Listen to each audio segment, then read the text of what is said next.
Hello, I'm BMillzebub, and welcome to my channel.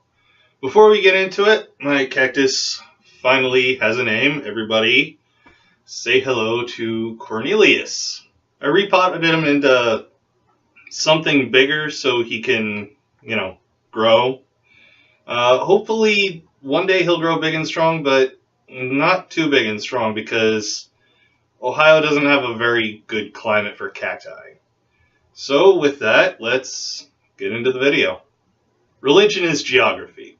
I've said it before in my spare time, and I'll say it again here. I'll probably also continue to say it because it's got quite a bit of truth to it. More often than not, where you're born determines what religion you will be raised in. I, for instance, was born in the American Midwest, so chances were pretty high, 73% to be more precise, that I was going to be raised as some sort of Christian, Catholic in my case.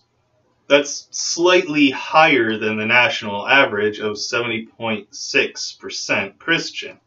Western European religion is a little more chaotic in the number of people who identify as Christian in the different countries, although most still do. 80% of Italian, Irish, and Austrians identify as Christian. 71% of Germans identify as Christian, and 64% of French citizens identify as Christian. So considering those numbers, it's quite safe to say that those born in America or Western Europe are highly likely to be raised in some form of Christianity. But Christianity isn't the only religion in the world. 81% of the Israeli population identifies with Judaism. In the Middle East and North Africa, the Muslim population as of 2010 was 83%. Japan is a bit more interesting. 79.2% of the population identifies as Shinto, followed by 66.8% of the population identifying as Buddhist. So most of the Japanese population practices both religions. That's probably enough numbers being thrown at you. I'd much rather keep your attention than bore you all and make you click away. But I think I've made my point more than abundantly clear that the religion you are raised in is pretty closely tied to where you grew up in the world.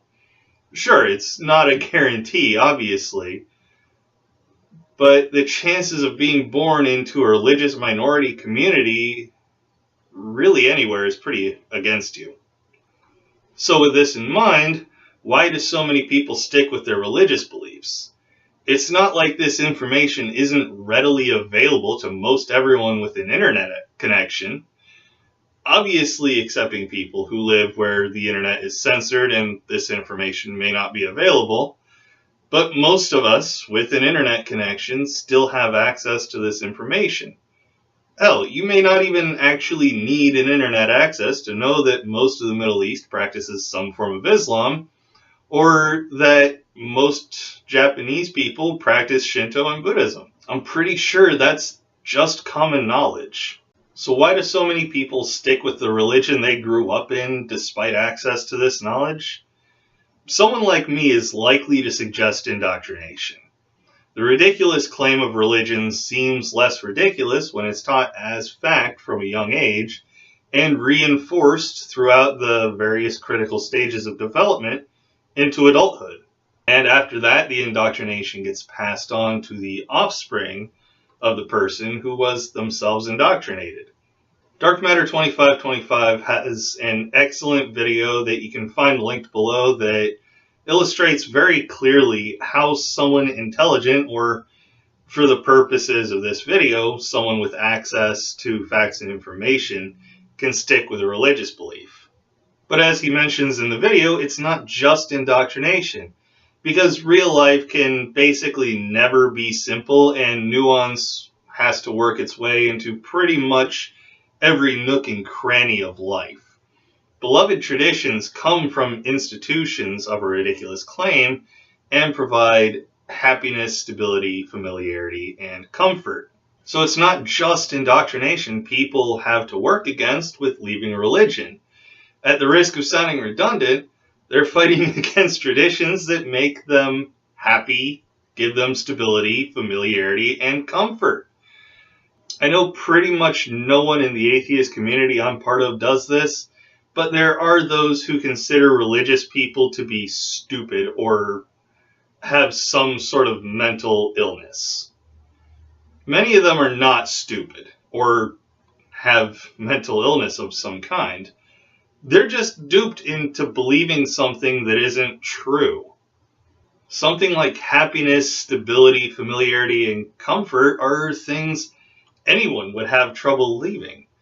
I had trouble leaving it, and pretty much everyone I've had on my channel for an apostate interview had trouble leaving it. But that'll do it for this one. If you enjoyed the video or found it informative, please leave a like, subscribe to the channel if you haven't already, and click the notification bell to get notified whenever I upload a new video. If you feel so inclined to help me out, consider giving to my Patreon or getting me something from my Amazon wishlist. Every little bit helps, and every little bit is greatly appreciated.